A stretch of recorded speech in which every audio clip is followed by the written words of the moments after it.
Será que a história das caravelas portuguesas pode te ajudar a velejar melhor? Eu sou Marcelo Bonilla e nesse vídeo eu te convido para uma viagem ao tempo das caravelas e naus portuguesas, para a gente descobrir isso. Bora lá!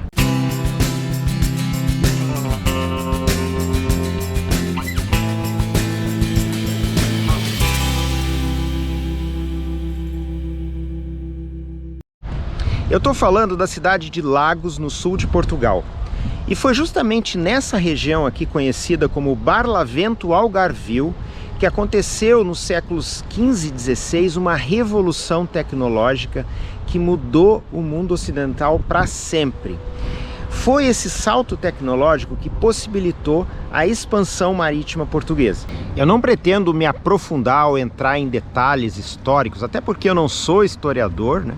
E eu tenho certeza que muitos de vocês aí que estão assistindo o vídeo podem até contribuir aí, corrigir através dos comentários, mas claro, né, sempre com aquela costumeira educação aí que é uma marca dos seguidores aí do nosso canal. Então, como Portugal foi o primeiro país da Península Ibérica a expulsar os mouros aí das suas áreas, eles logo já começaram a sua expansão territorial a partir do século XV. Bem no início do século XV, eles conquistaram uma cidade que fica no extremo norte do continente africano, bem no Estreito de Gibraltar, um lugar altamente estratégico chamado Ceuta. Um dos filhos do rei Dom João I, o infante Dom Henrique, ele foi condecorado cavaleiro da Ordem de Cristo. Além de cavaleiro, ele também foi escolhido como o administrador geral dessa ordem, que era, digamos, a herdeira dos bens da antiga Ordem dos Templários. E adivinha qual era o símbolo dessa ordem? Exatamente, essa cruz vermelha que aparecia aí nas velas dos navios dos descobrimentos. Acontece que o infante Dom Henrique, ele foi designado para cuidar da recém-conquistada colônia de Ceuta. E ele contava então com todos aqueles recursos da Ordem de Cristo. E ele se estabeleceu aqui na região do Algarve e ele passou a reunir astrônomos, cartógrafos, navegadores, construtores navais, para desenvolver embarcações melhores e técnicas de navegações, melhores cartas náuticas, com o intuito de continuar explorando a costa da África em busca de novos territórios e em busca de uma rota para o Oriente pelo mar. Aqui está a estátua aqui do infante Dom Henrique. Ali nessa estátua, né, nessa representação, ele está segurando um instrumento que se chama quadrante, que era o precursor do sextante. O infante Dom Henrique também era conhecido como o infante de Sagres ou o infante navegador. E essa reunião de mentes e talentos que ele promoveu para desenvolver os barcos e a navegação ficou conhecido como Escola de Sagres. E se sabe hoje que essa escola ela não existiu fisicamente, como uma escola física, e sim como esse movimento. Inclusive tem alguns historiadores que acreditam que isso aconteceu muito mais aqui em Lagos do que em Sagres, pela situação geográfica. Lagos é um porto natural, então seria muito mais óbvio que as construções tenham acontecido aqui dos navios e os lançamentos das expedições também, principalmente.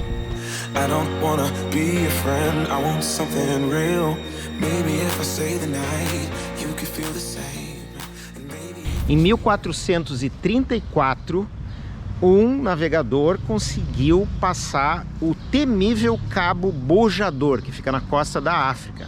Eles acreditavam que o Oceano Atlântico acabava ali, tinha muita gente que acreditava que tinham monstros marinhos que iam comer os barcos, e esse cara, que se chamava Gil Yanes, nascido aqui em Lagos, conseguiu essa proeza. Aqui está a estátua dele, ó.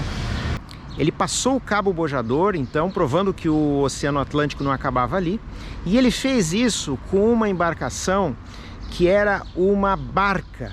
Era um barco super simples com uma vela redonda, que na verdade é quadrada, é retangular, né? Aquela vela simples retangular. Ou seja, para ir até lá foi relativamente tranquilo, porque o vento é a favor, correnteza a favor.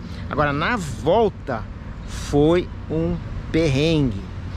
E aí ficou claro que se precisaria desenvolver uma embarcação que conseguisse navegar contra o vento para poder fazer essa rota para as Índias e depois voltar. Eu fico imaginando a conversa do Gil Eanes depois que ele voltou, né? O seu Dom Henrique aí, ó, dá para ir lá pro sul da África, mas ó, nós vai precisar aí de um barco que veleja contra o vento. Você tá louco, rapaz? Você tá maluco, filho? E foi então que nasceu a Caravela, um navio extraordinário para a época.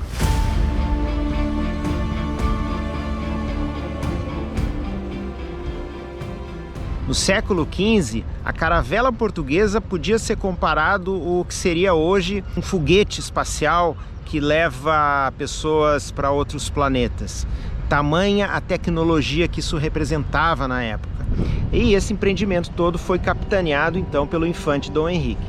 Tamanha a importância da caravela que aqui no Algarve foi construída uma réplica da caravela Boa Esperança, nome em homenagem ao Cabo da Boa Esperança, né? O Centro Ciência Viva de Lagos trouxe essa caravela para cá, onde ela fica aqui, ó, num pier próprio, e no verão, na alta temporada, eles abrem para visitação. Ainda não começou a alta temporada. Eu tô ansioso para poder visitá-la por dentro. Essa réplica foi construída baseada nas evidências aí, nos vestígios arqueológicos dos naufrágios, tá? Não se sabe se a caravela original era exatamente assim, mas eu acredito que muito provavelmente é bem próximo disso.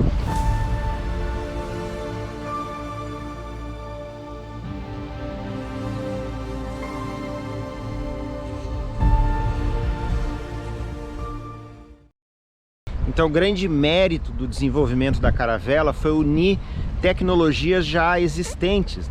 Então, o casco, por exemplo, um casco que era produzido pelos carpinteiros navais da região dos Países Baixos, né? Então, Dom Henrique juntou esses caras e incorporou então a mastreação, né? Ou chamada de vela latina, que é essa vela triangular. Então, ali a gente tem as vergas. Nesse caso aqui, esse navio tem 2 mastros, 2 velas. Então cada vela tem uma verga. Essas vergas são bem grandes e elas são içadas e ficam na diagonal. E o velame, né, que é a vela triangular, ela fica pendurada nessa verga. E é isso que possibilita com que no momento que essas velas são caçadas, né, pelas escotas no punho, elas formem aquela curvatura que vai possibilitar o efeito asa, aquilo que a gente conhece nos veleiros modernos, na genoa, na vela mestra, aquela curva. Eles conseguiram isso então com esse sistema de mastreação, e a partir disso então esse navio, essa caravela, conseguia ângulos menores do que 90 graus em relação ao vento, ou seja, num zigue-zague, né, numa orça até um pouquinho aberta comparada com o que a gente consegue hoje, mas eles conseguiam sim avançar contra o vento, e foi isso que possibilitou então que os portugueses ano a ano fossem chegando mais ao sul da costa oeste africana. Até que em 1488 o Bartolomeu Dias finalmente cruzou o Cabo da Boa Esperança, ou o Cabo das Tormentas, abrindo então definitivamente o caminho para as Índias. Eles conseguiram então que a caravela se tornasse um navio ágil, versátil. Então ele conseguia navegar contra o vento, conseguia boa velocidade, ele era fácil de manobrar, além de ter um calado baixo. Então tudo isso fez com que a caravela se tornasse um navio exploratório perfeito. Então foi com a caravela que eles foram explorando a costa da África, conseguiam entrar em alguns rios por causa do calado baixo, e assim foram mapeando essas rotas com os ventos, né, com as correntezas, e abriram caminho. Depois de passar o Cabo da Boa Esperança com Bartolomeu Dias, aí os portugueses construíram navios maiores, né, chamados de naus. As naus voltaram a ter as velas redondas, né, aquelas velas retangulares, porque eles já tinham mapeado esse caminho. Então as naus eram barcos muito maiores, navios capazes de levar quase 1000 pessoas. Era um negócio enorme, foram ficando cada vez maiores, mas tudo começou graças à caravela.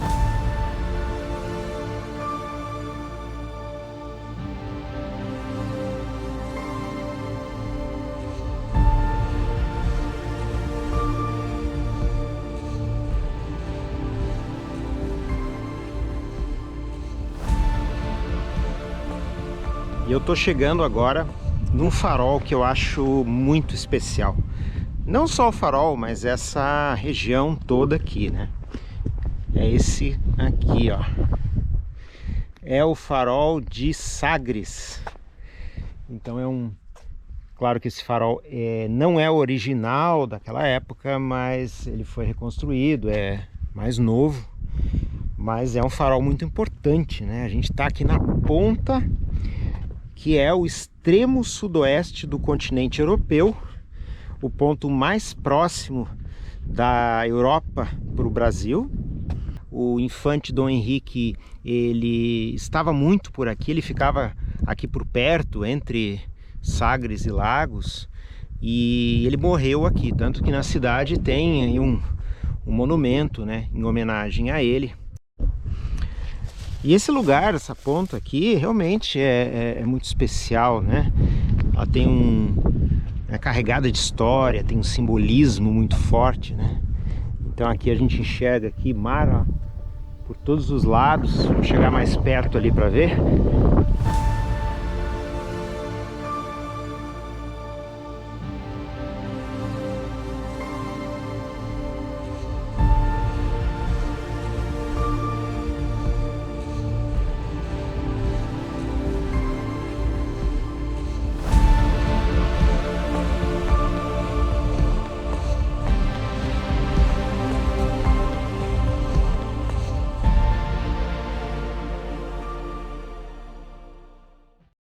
Tá bom, interessante, Marcelo.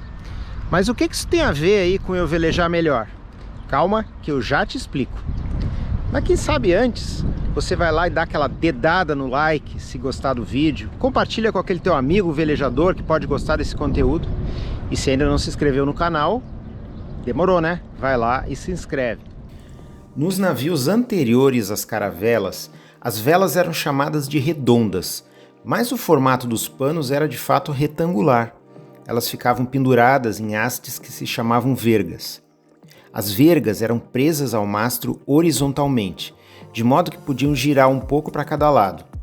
Esse movimento de giro se chamava bracear, o que permitia receber o vento desde a aleta de um lado até a aleta do outro bordo, deixando a vela sempre perpendicular à direção do vento. A operação de bracear era feita através das escotas, presas nos punhos das velas, e corresponde hoje ao que chamamos de trimar. O fenômeno físico ou aerodinâmico envolvido nesse modo de navegar se chama arrasto. Agora vem a parte que nos interessa. Considerando veleiros de cruzeiro hoje que navegam em baixas velocidades, a trimagem das velas nos ventos de aleta e popa pode ser feita exatamente como se faziam nas naus, mantendo o plano vélico o mais perpendicular possível em relação à direção do vento. Com a diferença de que quando chegamos bem na linha do vento, no vento de popa, precisamos passar a retranca para o outro lado se quisermos trocar de bordo, em uma manobra que vocês já conhecem que se chama jibe. Por muitos séculos, isso era tudo o que eles sabiam quando se tratava de navegações oceânicas. exceto talvez os chineses com as velas de junco e os que utilizavam os pequenos barcos com vela latina no Mediterrâneo. Além, é claro, dos catamarãs polinésios. Mas a partir da caravela, os navegadores portugueses passaram a lidar com um tipo diferente de fenômeno, quando a direção do vento vem do través para avante da embarcação. Nessa situação, o vento passa pelos dois lados da superfície vélica e a sua forma curva gera uma força perpendicular ao plano vélico, apontando para o lado convexo. No ensino de vela, nós chamamos isso de efeito asa, por uma questão de conveniência, por se parecer com o que acontece nos aviões. Mas hoje sabemos que esse fenômeno pode ser associado ao efeito coandar, que é a tendência de um fluido a permanecer unido a uma superfície curva quando em movimento. Na prática, a forma de ajustar ou trimar as velas entre a orça e o través para obter o melhor rendimento tem a ver com fazer com que o fluxo de ar passe pelos dois lados da vela com a menor turbulência possível. Nos veleiros modernos, isso pode ser monitorado através daquelas fitinhas que ficam nas janelinhas posicionadas na testa da genoa. E na vela mestra, através das fitas presas no final das talas. Assim como na história das navegações houveram dois momentos divididos pela invenção da caravela, nós podemos identificar nas nossas velejadas quando estamos em cada uma das duas situações. Alheta e popa, plano das velas perpendiculares à direção do vento. Través até a orça, ajuste fino para que as fitinhas da genoa fiquem paralelas e na vela mestra as fitas devem parecer como se fossem continuações das talas. Nas minhas aulas práticas, eu procuro trazer um pouco dessa história porque isso facilita o entendimento das diferentes situações em relação ao vento e nos possibilita aproveitar melhor esses equipamentos modernos que a gente tem quando nós entendemos o que os nossos antepassados passaram para chegar até ali. Eu acredito que velejar nos possibilita nos reconectar aí com a nossa história, com as nossas origens, além de nós podermos ampliar os nossos horizontes, ir além das nossas limitações, ir para fora e também uma viagem para dentro de nós mesmos. Valeu pessoal, é isso, forte abraço e bons ventos!